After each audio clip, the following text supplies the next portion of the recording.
Assalamualaikum warahmatullahi wabarakatuh. Hai teman-teman, perkenalkan nama saya Rasyanata Agustia Maliki dari Sekolah SDN Sampai Kerup 2 Surabaya. Saya akan bercerita tentang si kelingking. Saya mulai ya ceritanya. Dahulu hiduplah sepasang suami istri di sebuah desa di Pulau Belitung. Walaupun hidup miskin, mereka tetap bahagia dan rukun. Namun, mereka belum dikaruniai anak. Hampir setiap hari berdoa kepada Tuhan, "Ya Tuhan, karuniakanlah kami seorang anak, walaupun sebesar kelingking." Beberapa lama sang istri pun mengandung. Beberapa bulan kemudian, sang istri pun melahirkan. Alangkah terkejutnya mereka ketika melihat bayinya hanya sebesar kelingking. Oleh karena itu, mereka memberinya nama kelingking. Si kelingking mempunyai kebiasaan aneh. Walaupun badannya sangat kecil, tetapi kelingking mampu menghabiskan makanan yang banyak sekali. Orang tuanya jadi kerepotan, mereka miskin.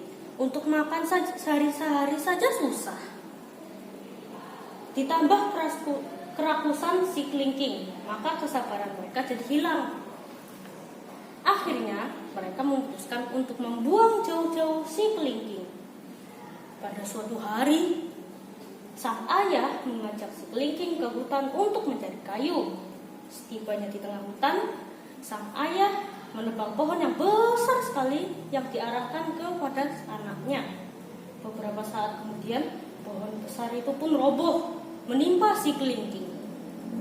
Setelah memastikan dan yakin anak mati, sang ayah segera kembali ke rumahnya.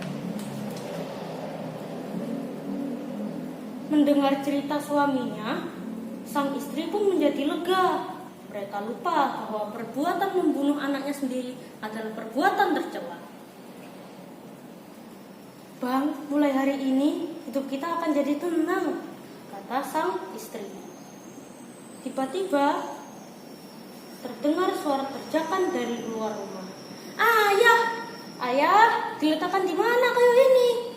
Suara keras terdengar dari luar rumah. Istrinya pun bertanya penuh rasa heran. "Bang, bukankah anak itu sudah mati?"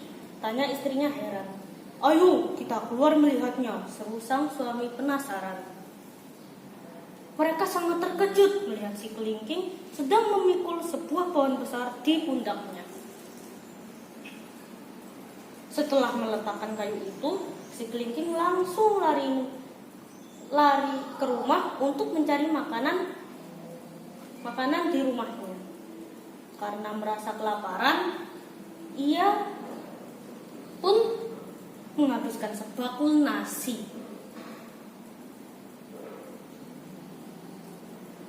Sementara ayah dan ibunya hanya duduk sambil terbengong-bengong melihat anaknya.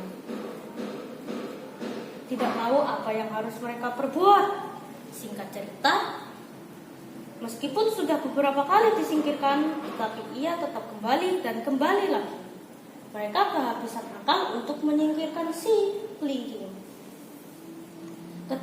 Ketika melihat si kelingking, begitu lahapnya makan dan seolah tak pernah tahu niat jahat orang tuanya. Akhirnya mereka sadar si kelingking adalah darah dagingnya. Sudah seharusnya ia dipelihara dengan baik.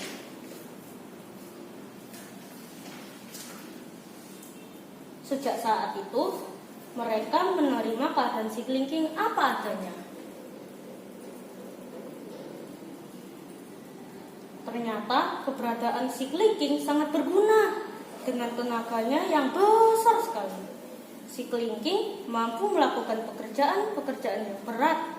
Pada akhirnya kehidupan mereka menjadi lebih baik. Si kelingking menjadi sumber tambahan penghasilan keluarganya. Pesan dari cerita ini adalah kita harus bersyukur atas pemberian Allah Subhanahu wa Ta'ala. Sekian.